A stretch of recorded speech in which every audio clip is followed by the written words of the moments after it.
Deep in the interior of Borneo, one of the largest islands in the world, sits a village so remote it was once thought nearly unreachable. Nestled high among the emerald peaks of the Kelebit Highlands in Sarawak lies Barrio, a place of mist, tradition, and wild beauty. In the 1950s, Barrio was a speck on the map. There were no paved roads, no cars, and no electricity. The thick, vine-tangled jungles made travel on foot treacherous, and the surrounding highlands created a natural barrier to the outside world. To survive, the villagers relied on the land and the sky. While they grew rice and hunted in the forests, many of their essential supplies came from above, delivered by parachutes from British Royal Air Force planes. These flights became lifelines, connecting the isolated village to the colonial authorities in distant cities.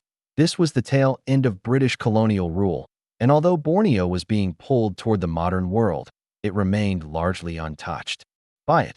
But while the village seemed peaceful on the surface, danger buzzed just beneath. Quite literally, the threat. Mosquitoes and the deadly malaria they carried.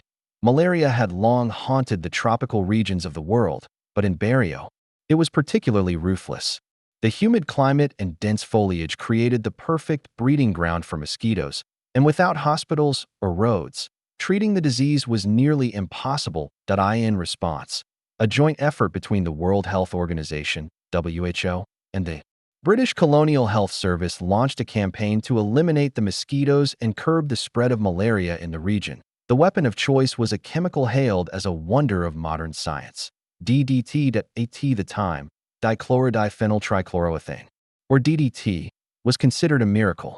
Easy to produce, inexpensive, and shockingly effective at killing insects, it became the go-to solution in public health campaigns across the globe.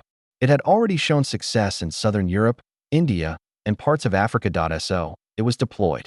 In Barrio, health workers traveled by air and foot, spraying DDT inside homes, on walls, in gardens, and around water sources.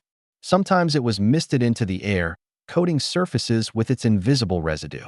At first, the results were thrilling. Mosquitoes disappeared almost overnight, and malaria cases plummeted. But nature is not easily outwitted. What no one realized was that the spraying was beginning a slow-burning chain reaction, a ripple, through the ecosystem that would change everything. What the science of the time didn't fully account for was the interconnectedness of jungle life. When DDT was sprayed, it didn't just land on mosquitoes. It settled on countless insects, from flies and beetles to ants and wasps, many of which had no direct role in spreading disease but were part of the food chain.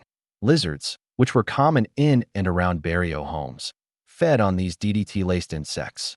Over time, the chemical began to accumulate in their bodies. Lizards, unlike insects, didn't die right away, but they were becoming poisoned all the same. And then came the cats. Cats were a regular feature of village life.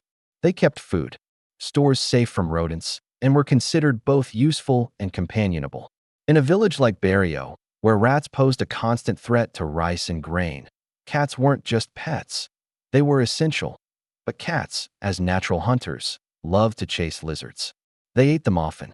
And with the lizards now toxic from ingesting DDT, the cats began dying too, slowly, silently, and in growing numbers. To the villagers, it must have felt like a mystery. First, the mosquitoes vanished. Then the lizards became scarce. Then, the cats, their protectors, began to fall ill, collapse, and die.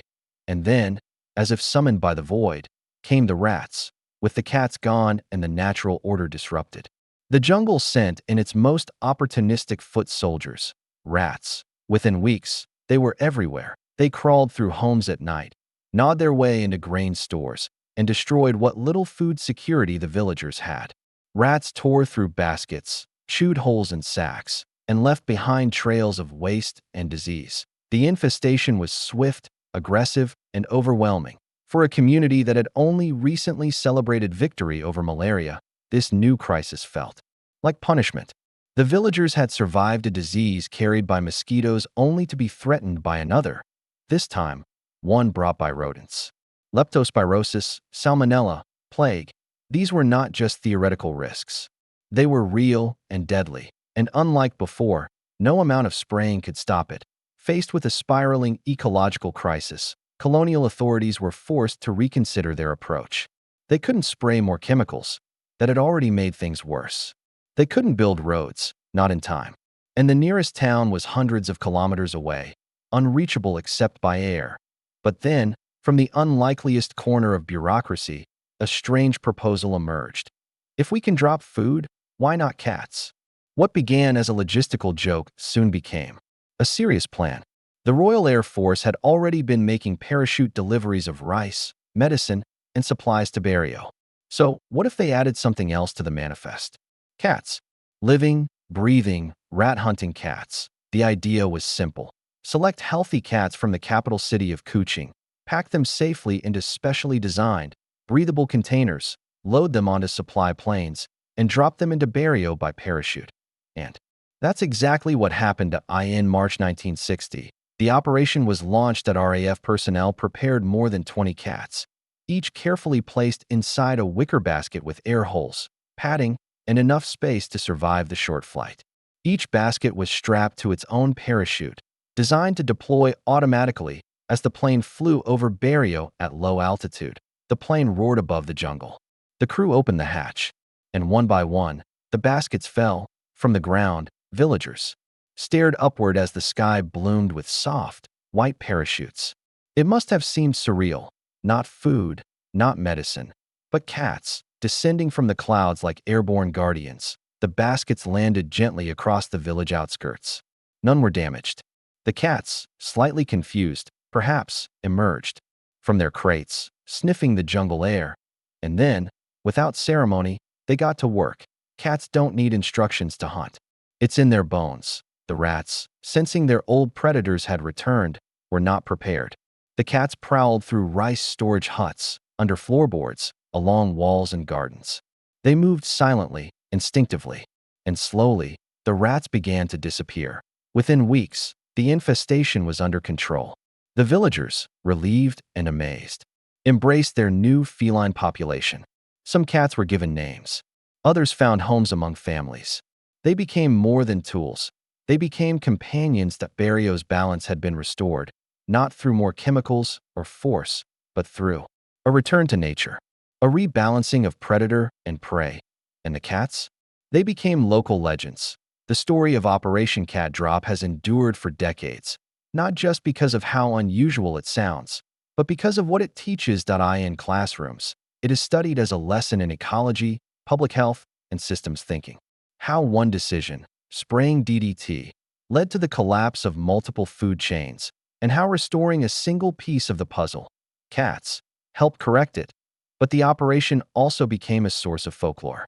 Over the years, the tale has grown in the telling. Some accounts claim hundreds of cats were dropped. Others suggest it was done multiple times or over a broader region. Some stories even picture cats floating down with their own tiny parachutes. The reality, according to official RAF records, who documentation and first-hand interviews, is far more grounded. 23 cats, one operation, and a small village forever changed. Today, Operation Cat Drop stands as a powerful metaphor for the world we live in that we often seek simple answers to complex problems. DDT was effective at first, but the cost of its success came later. The very chemical meant to save lives ended up nearly destroying an ecosystem. The irony? It wasn't cutting-edge technology or human innovation that fixed it. It was nature itself, reintroduced by parachute.